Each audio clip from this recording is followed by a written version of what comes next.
So much of school and life is sitting back and listening to other people. Here, you are responsible for your story. You are telling your story. And how else can we really know the world and each other? This group called out to people who were willing to say, yes, that's me. And I want to talk about my story this way, and I have stood outside society like this. And it's so personal and political at the same time, which made it really an exciting place to dig in for stories. I think when you start people talking about their past and their childhood and things that they love and people who shaped you, then you're putting it into this very artistic, heartfelt, lyrical form. And everybody's just like, oh, I feel shy and awkward about this, but we're all kind of being shy and awkward together, and it just creates this like beautiful open atmosphere. And come on back to where you are. Rub your hands together, faster, faster, faster, faster, faster. Well, what I am finding, which I didn't expect, is that I'm digging into myself a lot more than I would have expected, which has its good points and its bad points. And I'm also really pleased that I feel like I am making connections to a bunch of people that I have never met before, that I would never have had the opportunity to meet. So the first one is very easy. Give me 3 to 5 things, foods you loved as a child. One word, maybe a phrase. And then you're going to look at this and create a sort of poem or something that comes together from all of these words. It's also nice being involved with people in such a broad range of age. We have folks from 75 to 15 and lots of sexual orientations. It's a diverse group, so it's lovely to hear people's stories and to hear the commonalities between them. It's something that I'm really appreciating and enjoying. I am a student, I am an actor, I'm a theater kid, I am struggling with myself, and I am Black.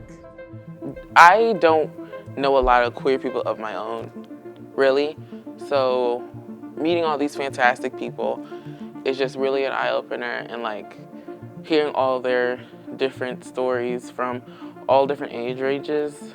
That's why I'm kind of here. For a birthday. Growing in my old house's alleyway. I'm from speaking in tongues. Dancing to music. I'm from souls that speak without sound. I'm from mountains who move. I'm from an age gap. I am from a mother. I am from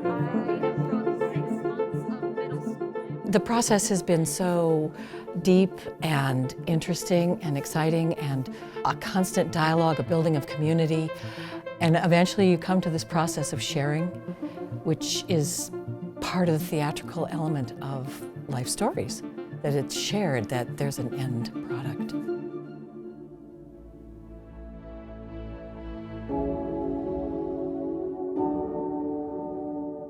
There's an accepted way for stories to go in the movies or in TV.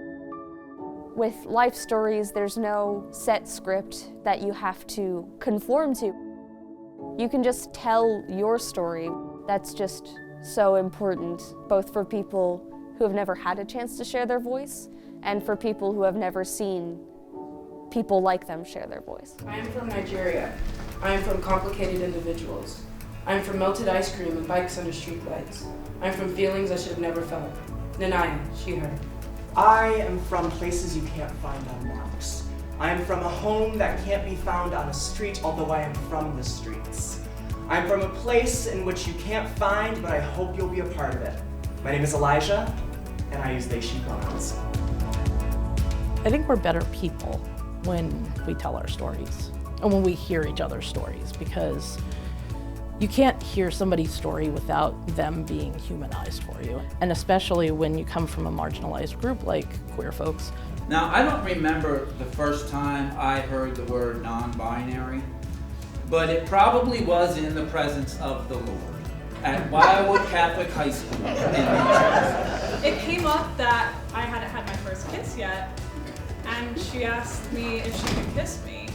I said yes.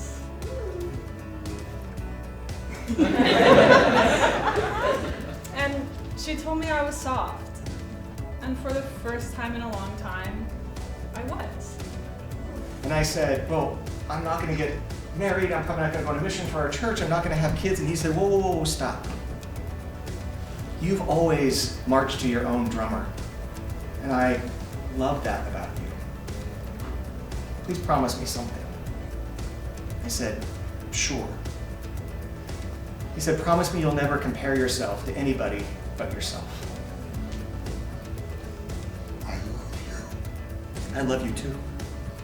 What's fascinating about this process and the theater aspect of it is that you invite people in, and as stories emerge, the community grows, and that web of connection, which then will hopefully reach to the audience and create an even larger connection. This is where theater changes the world, one story at a time.